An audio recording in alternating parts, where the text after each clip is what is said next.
Bienvenue dans cette vidéo dédiée aux chefs d'établissement publics et privés qui voudraient gérer leur établissement avec un logiciel type moderne adapté aux besoins. Bien, alors tout commence donc avec cette fenêtre qui vous invite à entrer le login. Ce que nous allons faire.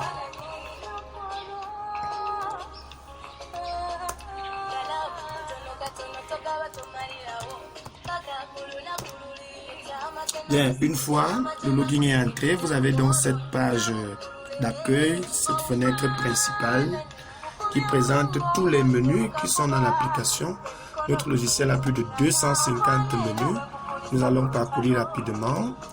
Là, nous gérons le personnel, la gestion des salaires, nous gérons la paye. Nous imprimons les documents comme les présences effectives, les reprises de services, on va revenir. La gestion du professeur titulaire, la gestion des SMS, envoie des notes, des informations, des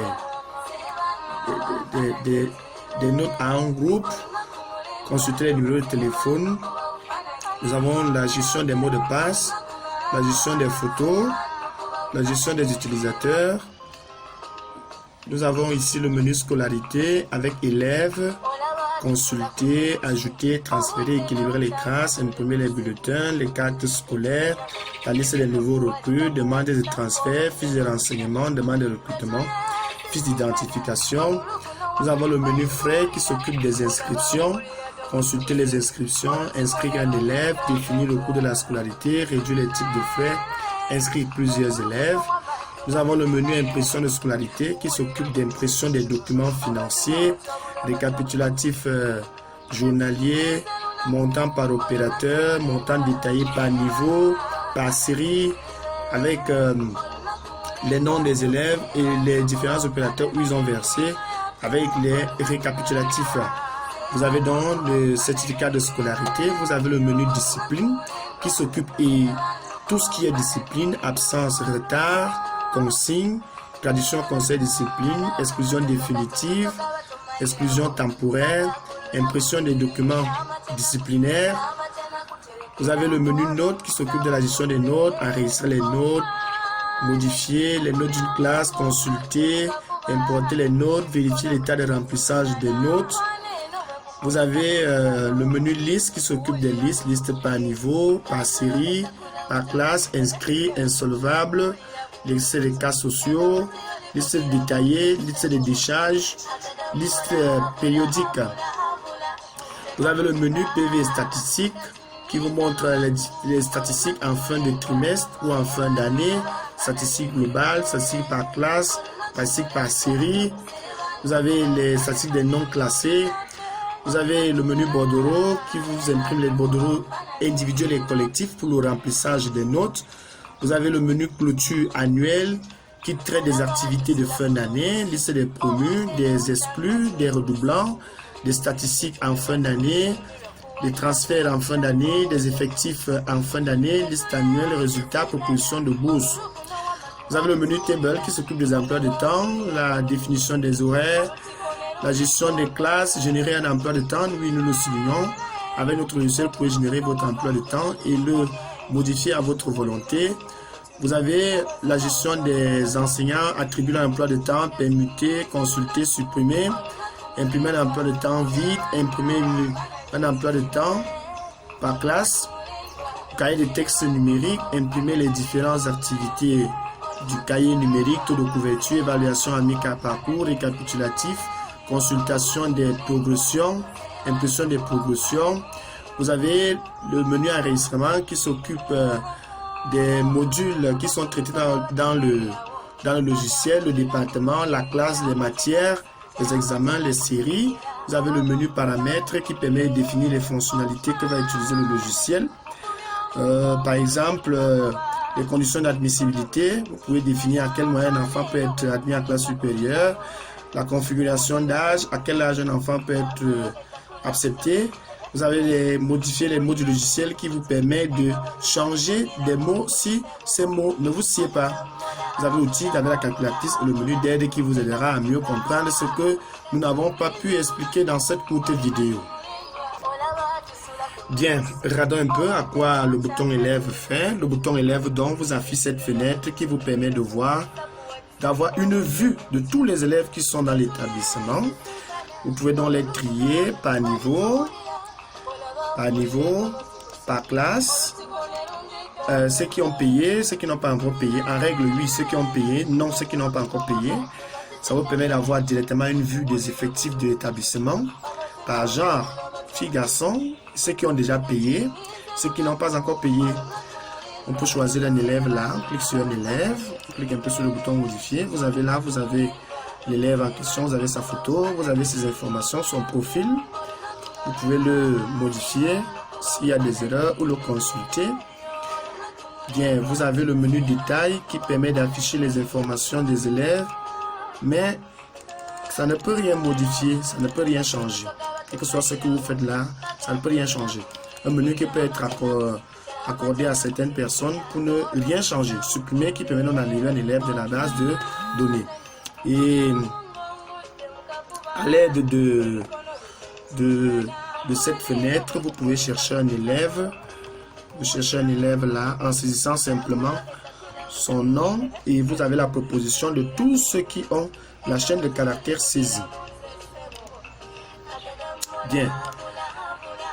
À côté donc de l'élève, vous avez inscription. Vous avez le bouton inscription.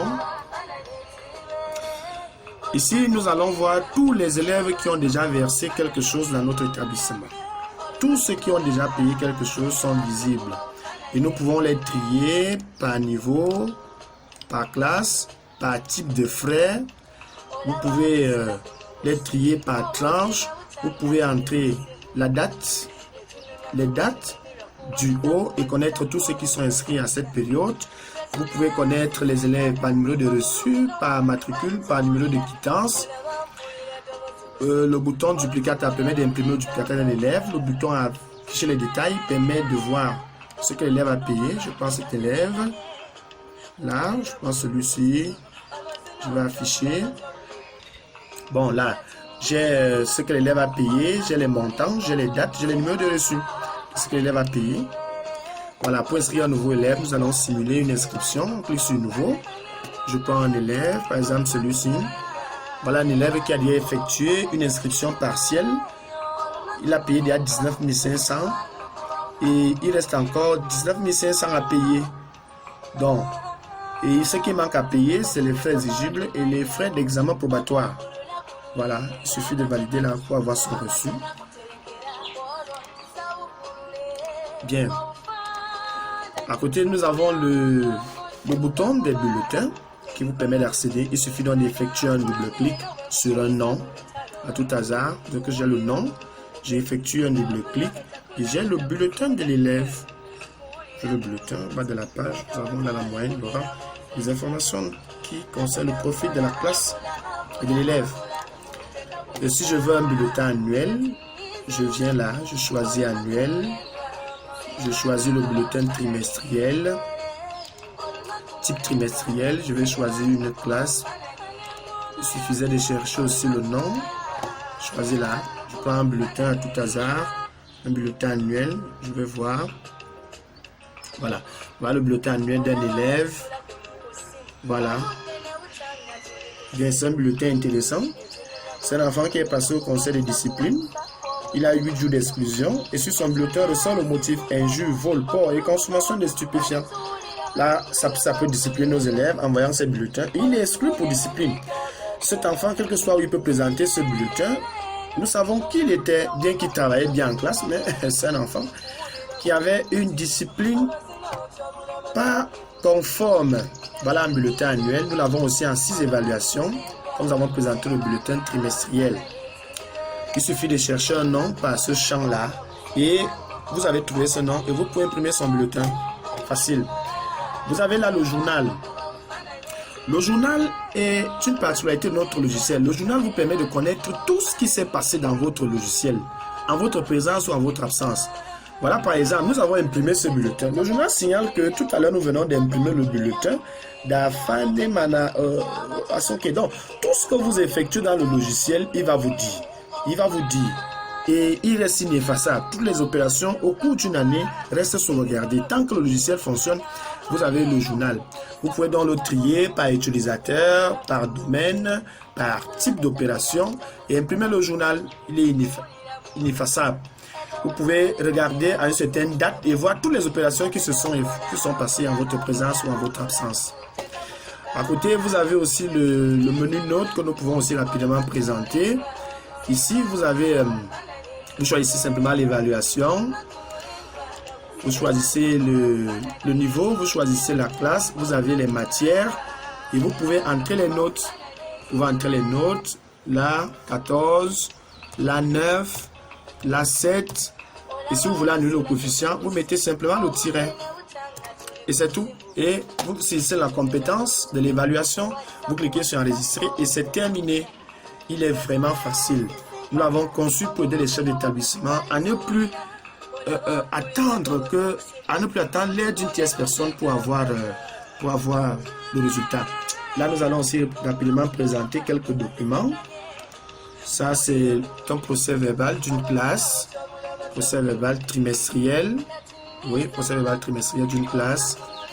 En fin d'année, en fin de page de temps pour moi, vous avez là l'analyse des données de la classe par matière pour avoir une vue au regard de ce document. En fin de page, vous avez le premier, dernier, les heures d'absence de la classe, les statistiques. Voilà.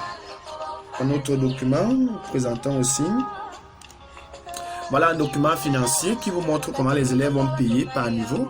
Le niveau 6e, MTN a reçu 15 000, Campos a reçu, Espèce Union. Vous avez le total, niveau 5e. Et vous avez à la fin, c'est récapitulatif. Frais exigibles premier cycle. Voici ce que MTN a récolté. Voici ce que UB a récolté. Voici ce que Campos a récolté. Espèce Union. Et vous avez le total. Un autre document aussi, rapidement. C'est toujours un document financier. Là, il vous montre avec détail. Tel élève a payé chez tel opérateur. Et en fin de page, vous avez aussi ce récapitulatif qui vous permet de connaître. Donc, quand il faut adresser une requête à la hiérarchie pour n'avoir pas reversé tout votre dû. Lorsque tout a été bien fait, vous avez donc vos preuves. Ça, c'est une fiche de conseil de classe à la fin du trimestre. Vous avez les statistiques bien dressées. Voilà une classe qui travaille mal en correction orthographique et en expression écrite. Quand ils ont des problèmes en français, le conseil adopte rapidement des résolutions pour améliorer le travail des enfants. Vous avez aussi un autre document là. Ça, c'est la liste des classes. Ici, vous avez dans la répartition des effectifs par classe, par niveau. Vous connaissez qui a payé, qui ont payé par genre. Donc, vous avez ce document qui vous détaille tout ce qu'il y a comme effectif. Là, ça vous aide à la maîtrise des effectifs de votre classe. Un document aussi important. Et enfin, vous avez ce résumé qui vous montre l'effectif de l'établissement et ceux qui ont déjà payé ou doivent encore de l'argent. Un autre document. Ça, c'est un document de fin d'année. Il vous trace les effectifs par niveau. Il vous donne la vue de tout ce que le travail a été fait. Ça vous fait des projections pour l'année qui suit. Ils sont admis tant, ils ont redoublé tant, ils ont exclu tant. Alors, ça vous permet de faire des planifications pour l'année qui va suivre. Vous pouvez donc la voir. Tout l'établissement et par niveau, par classe aussi. Voilà. Un autre document là. Là, ce sont les bulletins. Je vous le présentais déjà. L'ordinateur vous aide à apporter des résolutions. Voilà, les enfants passent au conseil de discipline. Ils sont exclus. Et ça aide pour, quel que soit là où ce bulletin va partir. Ce sont les bulletins d'une classe que nous avons imprimés. Là, vous voyez, vous avez toute la classe là. Voilà. Vous avez là un autre document aussi important, le certificat de scolarité. Le certificat de scolarité de l'élève là. Voilà. Un autre document. Voilà les emplois du temps. Voilà l'emploi du temps produit avec notre logiciel. Pas de publicité sur l'établissement. Voilà.